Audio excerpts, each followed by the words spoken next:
people who met him, I was immediately impressed. I knew of his successes in Congress, great legislative successes. I knew that he was a person who was unshakable in his conservative beliefs. A person that, in many ways, had, just like you and I, sitting here talking about what the Republican solutions are for governance. And this is a man who knows about those solutions, has implemented them in Washington, and will serve us very, very well as president. So it is with distinct pleasure that I introduce Senator.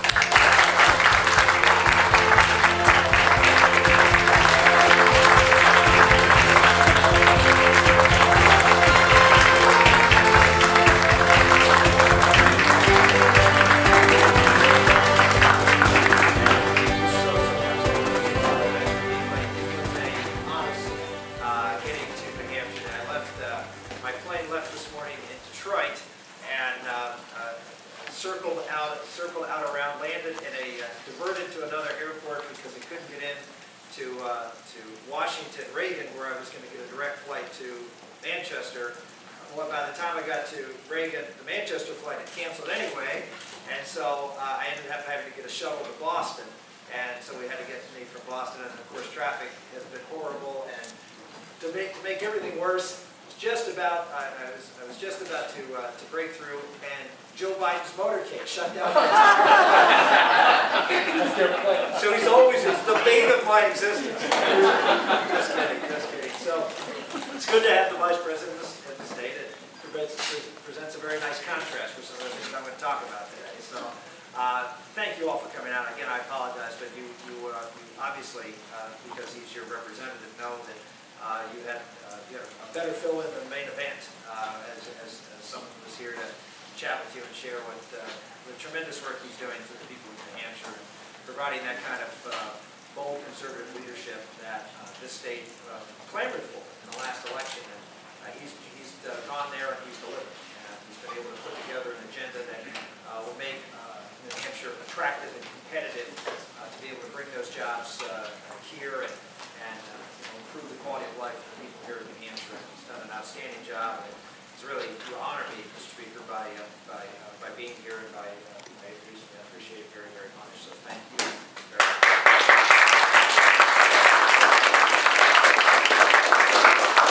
As you notice from this, we're on our Faith, Family, and Freedom tour, and it's really a tour to talk about three different subjects, sort of the broad scope of things that this campaign is about. And I did a speech in Des Moines last week talking about what I would do if I was president on the issues of faith and family, talking about things I would do with respect to life and the family and religious liberty, and laid out a very clear and strong agenda on that back there. And then today, given the events that have been going on in the past few days, I thought it was important to move up my speech, given the IAEA report on Iran, and talk about national security and the threat that our country is now faced with, that I've been concerned about for a long, long time.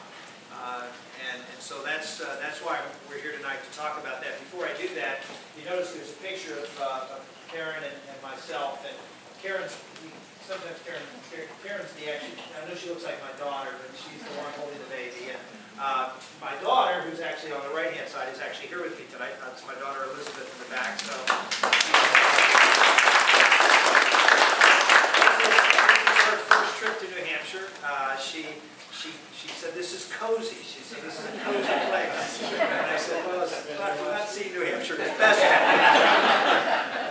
But she's actually going to be coming back and spending a couple weeks here in New Hampshire in December and representing me and speaking for me. She does a lot of speaking on my behalf, and I'm very, very proud of her. She's 20, and she would have been a junior at the University of Dallas, but decided to take a semester off to help her dad. And so she has been a great asset to the campaign, and she spent a few weeks in Iowa, a few weeks in South Carolina, and now a few weeks in New Hampshire. We're spreading her around because she does such a great job.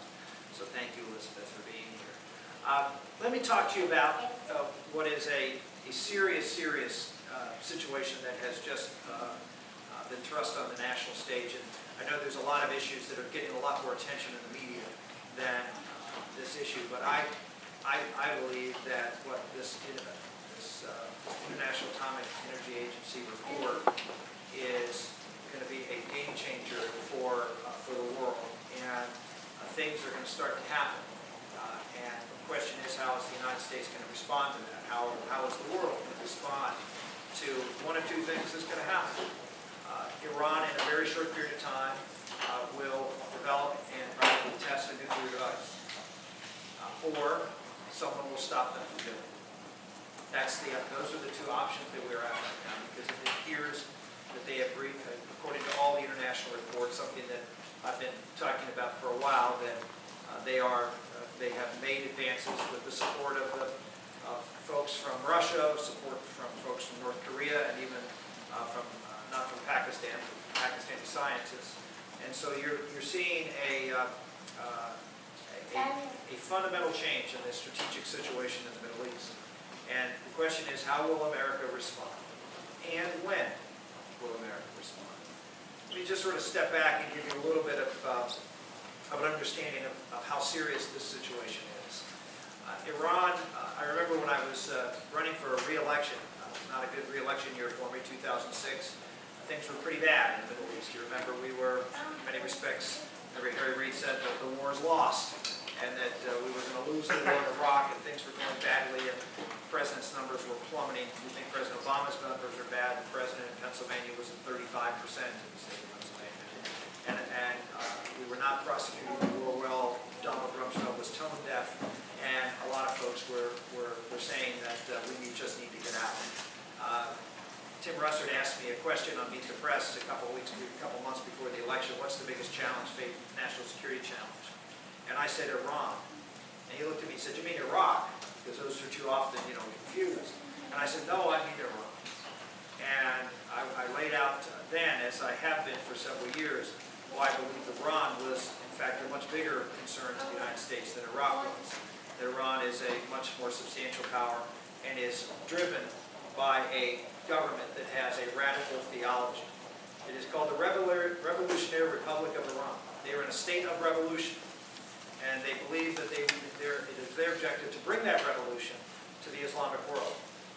They are a theocracy that declared war on us in 1979 and is still in a state of war against us tonight. Most Americans don't know that Iran has been in a state of war with the United States since 1979. And if you look at the things that they have done over the past many years, they act as if they're in a state of war against us. They have done more to kill troops in Iraq and Afghanistan than the Iraqis or the Afghans. If you look at the #1 killer of men and women in uniform, combat troops in particular, is what? Anybody know what the #1 killer and destroyer of IEDs? And you know where they come from? They come from Iran. And it was a technology that was developed there that makes these much more lethal. And Iran supports, both in Afghanistan and Iraq, training, equipping, transporting in some cases, through a lot of their different arms. Iran has been killing our men and women in uniform. And through 2 presidents now, we have just decided to ignore them. We've decided to just do worse than ignore them. We have sought to appease them. And I'm talking about both administrations. I'm not giving President Bush a pass on this one either. I actually had a very strong disagreement with the president.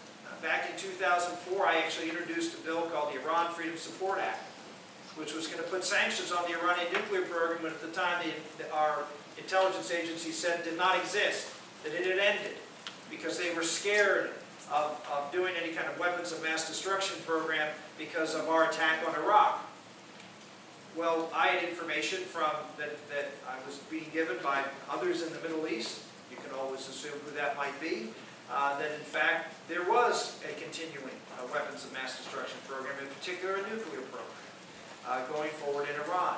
So I put forward a bill called the Iran Freedom Support Act to put sanctions on that nuclear program and to promote democracy by promoting and funding efforts within the country to overturn that regime. When I introduced that bill in 2004, not a single member of the Senate would sign on to it. Not one. In 2005, I reintroduced it.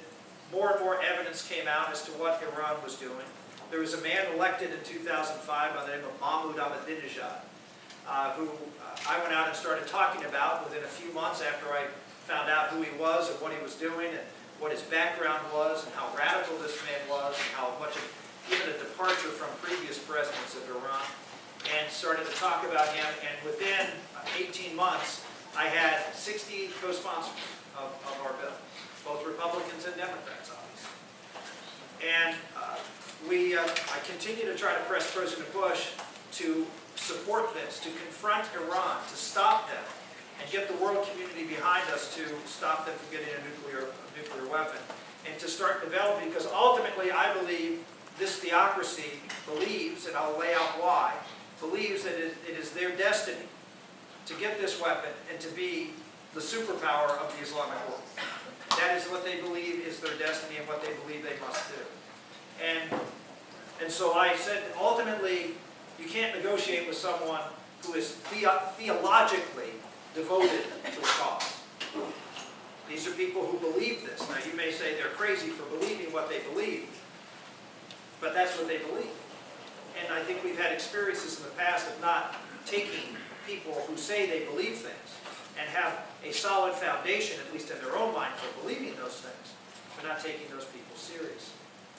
So I pushed President Bush. He opposed it. He refused to support it. In fact, he went so far as to, in the spring of 2006, to propose negotiations with the Iranians about their nuclear program, about their weapons of mass destruction program. At that time, I responded that I disagreed with the president and thought that we needed to move forward, and so I actually pushed my bill out there. And the president assured me that they would take no position on it, just let the Senate do whatever the Senate wants to do. There was one person who stood in the way of me getting a vote on the floor of the Senate. Want to take a guess? Motorcade? Joe Biden. Right? Joe Biden stood on the floor for a week and refused to allow me to get a vote. We debated almost every day, but he refused to allow that bill to be voted. In a sense, filibustering. Until I got a call one night and he said, "I'll let you vote on it the next morning." I thought, wow, that's great. I got 60 votes. I'm going to pass this thing. And the next morning I find out he's got a letter he holds up on the Senate floor from Condi Rice saying that they're going to oppose the bill. So the president pulled the rug out from him. And we had a vote. We lost by 3 votes. And even though I had 60, we only got 47 people to support it after the president said he was going to oppose it. Long story short, the rest of the summer went forward. The negotiations went nowhere. It became more and more evident what Iran was doing, their nuclear program, as well as supporting efforts to kill our troops in Iraq.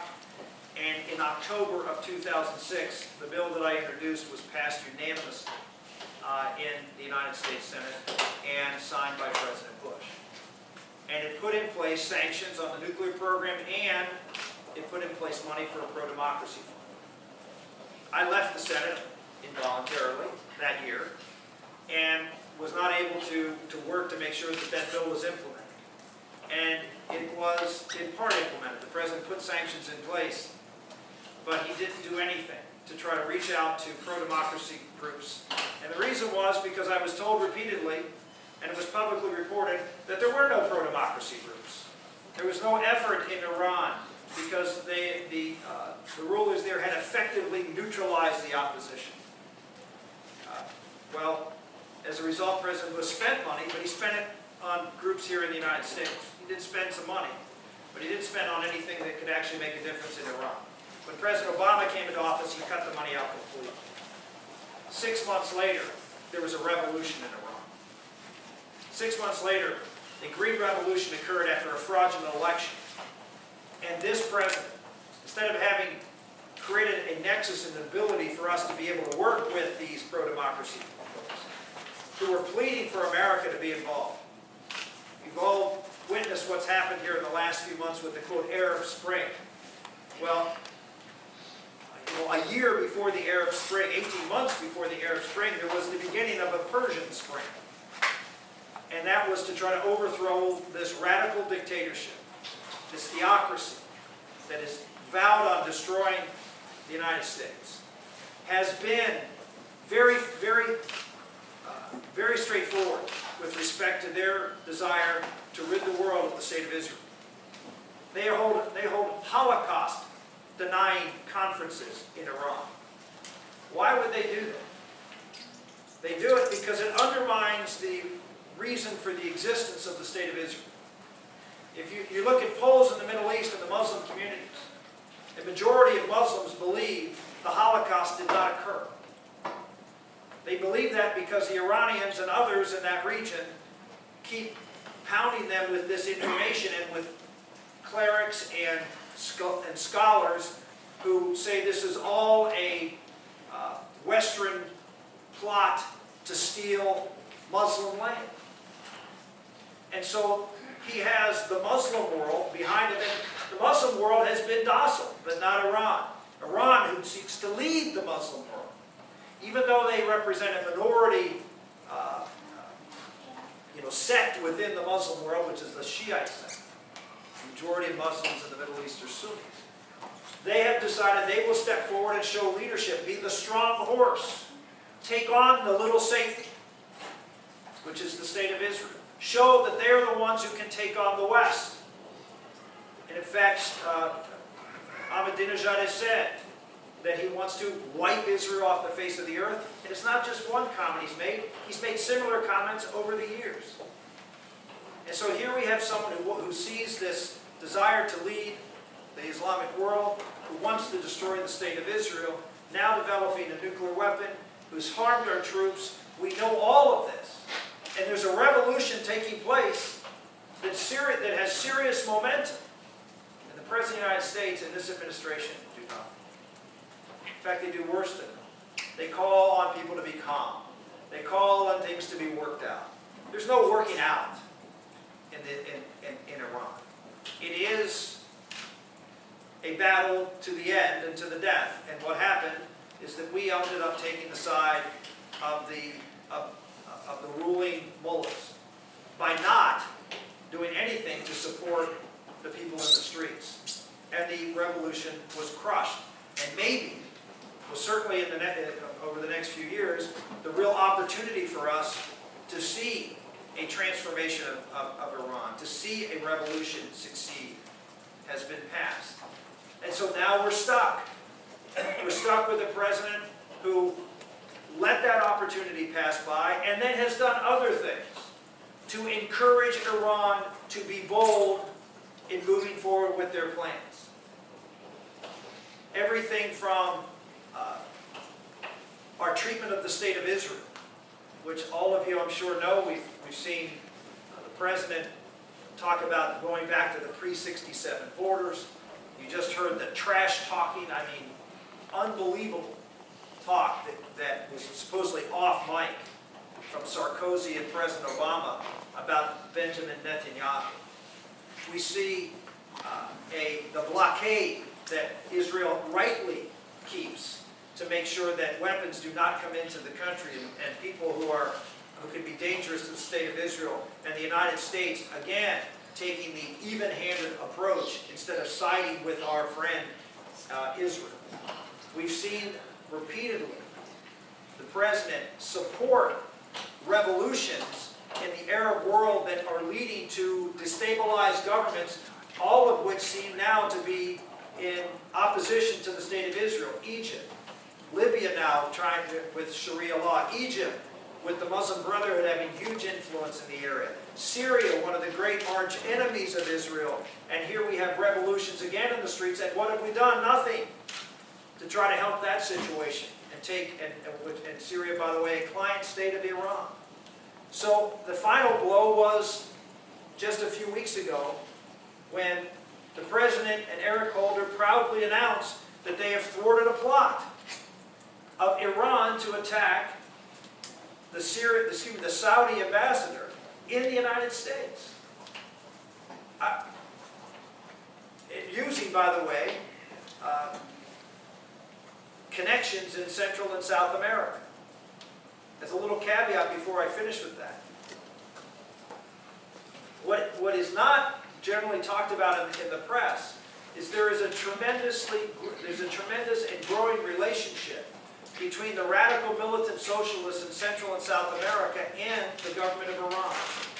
3 times a week, there are direct flights from Tehran to Caracas, Venezuela.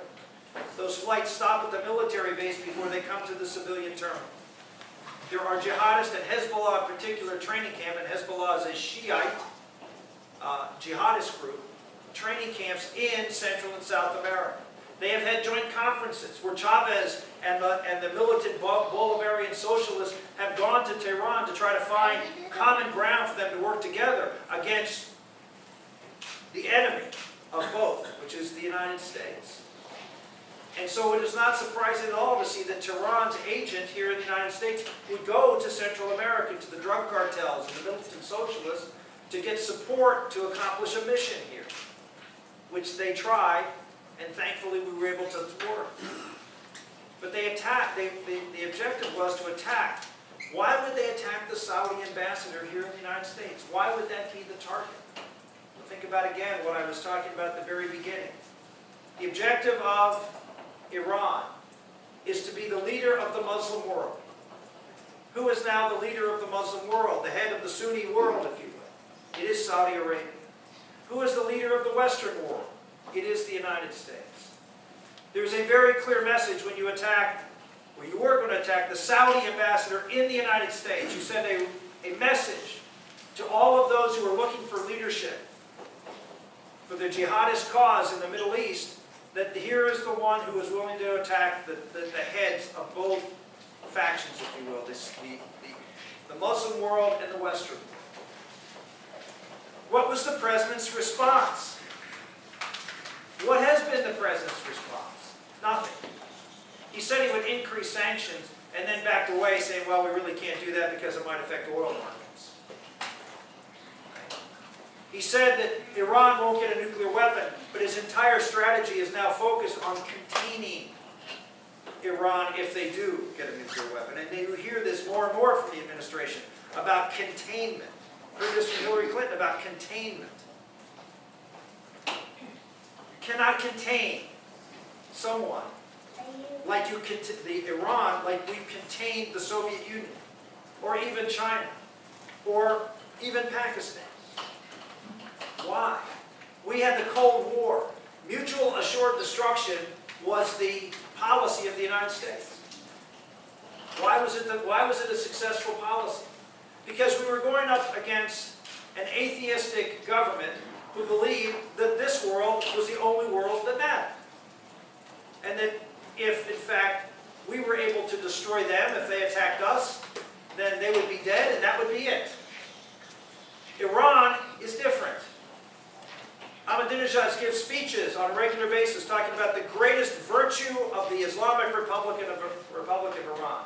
And what does he say the greatest virtue is? Martyrdom. To die for Islam is a guaranteed path, of course we all know this, right? A guaranteed path to the world that they really care about. That this world is about suffering and terrible things, but the next world is the one that you should focus on.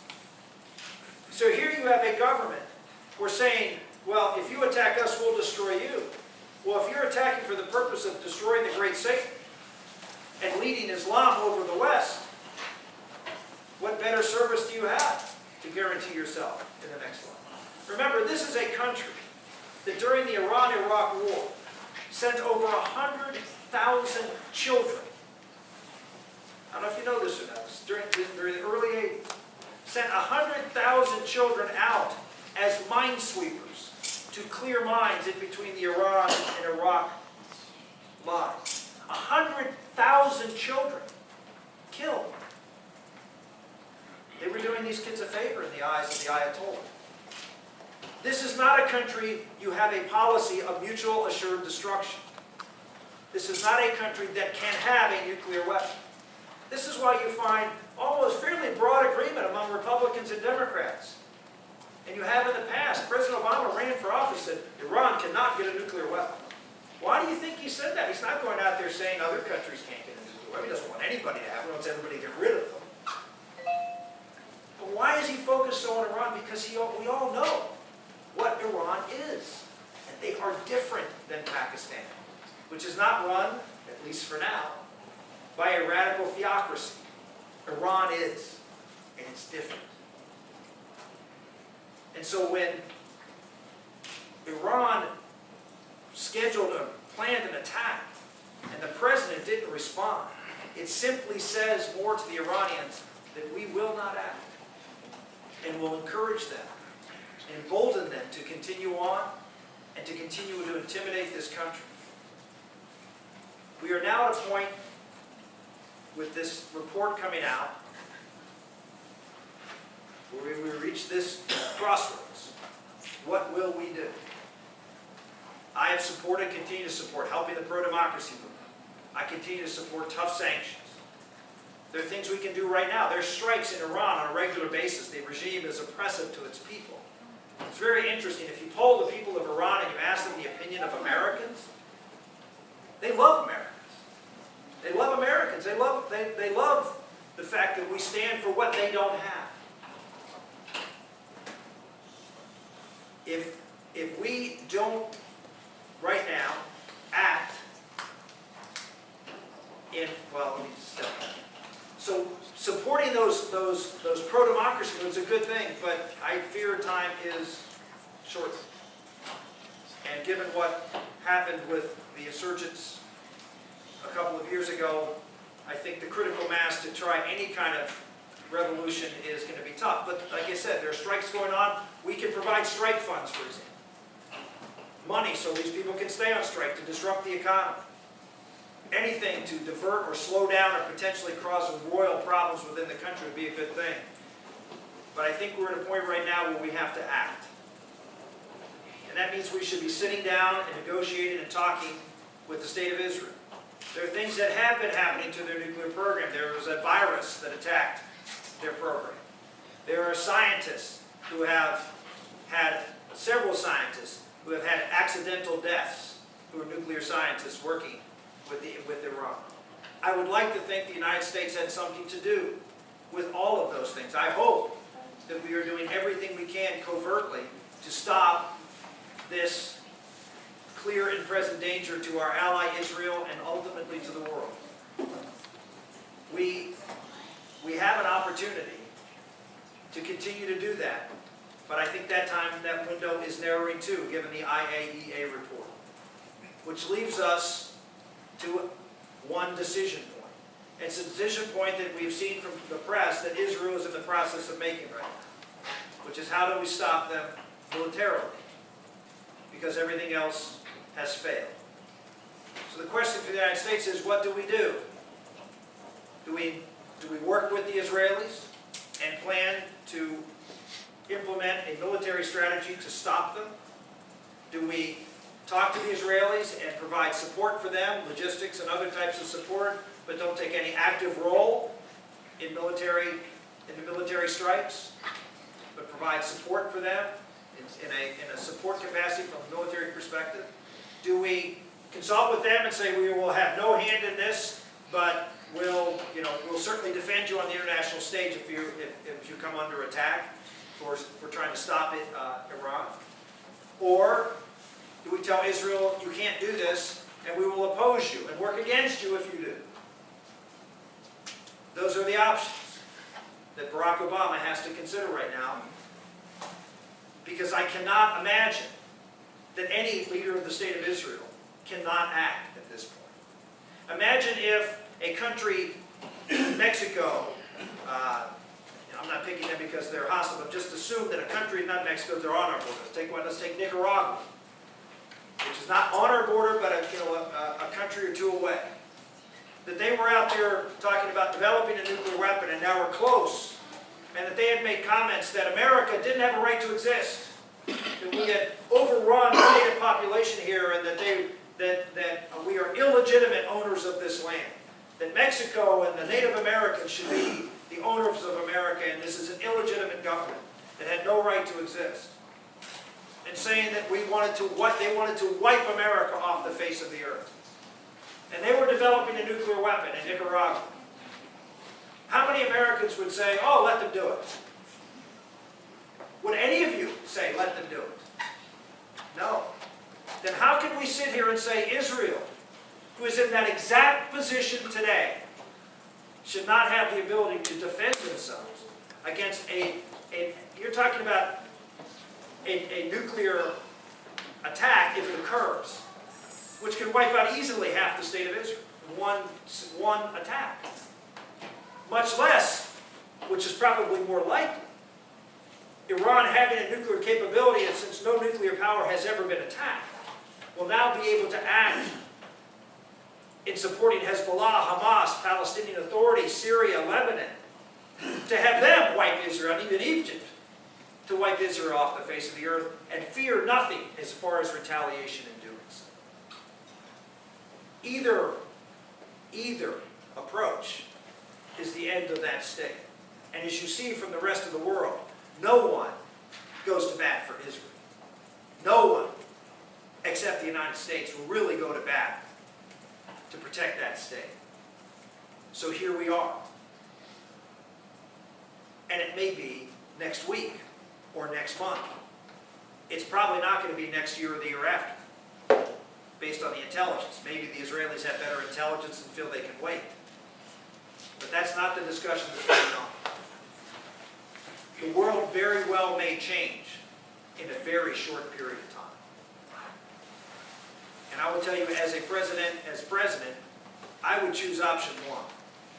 I would work closely with our ally and make sure that the mission was accomplished and that the world knew we were this close to Israel.